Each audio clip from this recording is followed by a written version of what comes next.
Hi there, Steve Kaufman here. Another sunny morning in Palm Springs. I want to talk today about mini stories as a learning tool. Remember, if you enjoy these videos about language learning, please subscribe. So what are mini stories? Mini stories are essentially what Piotr created over at realpolish.pl, stories which I used to learn Polish. So they're not exactly graded readers, which is also a useful sort of step towards authentic content. Mini stories are short, 5, 8, 10-line stories, typically about a person doing something in their daily life. The stories typically consist of 3 parts: a description of, George gets up and reads the newspaper, then George pours himself a cup of coffee, simple stories like that. And then the second story, mini story, is the same story told by George. I get up in the morning.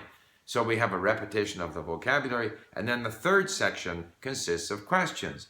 Did George get up in the morning? And of course, what's very good about what Piotr did was he gives you the answer so you don't have to rack your brain. He says, George got up in the morning. Did George get up in the morning? Yes, he got up in the morning. Or, did George sleep in?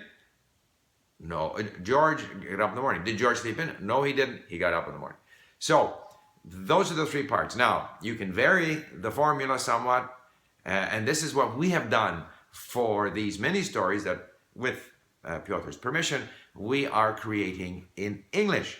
So that initially, we're going to do 100 of these. The first 20,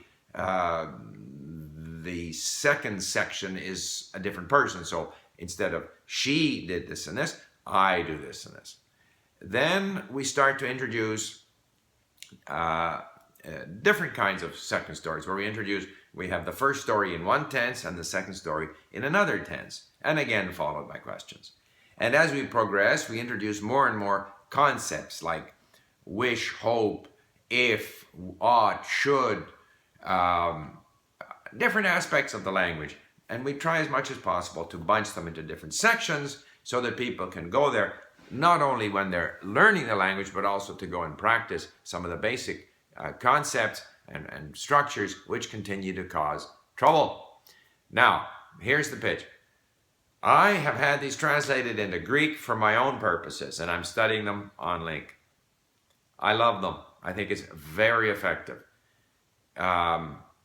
I think it would be wonderful to translate these into many languages, not only the languages that we have at LingQ. Of course, we would use them at LingQ for those languages that we're doing at LingQ, but also other languages. We don't have Farsi at LingQ. We don't have Tagalog. We don't have Indonesian. How many people out there would be prepared to help out to translate these stories into other languages? Of course, immediate interest would be the stories that we have at LingQ, or at least the languages we have at LingQ: French, Chinese, whatever, Arabic, so on, but also other languages. And then we make this available to people who are learning languages, whether they're doing it at LingQ or not. So we need translations and we need recordings. Now, the recording has to be of a fairly good quality, so does the translation.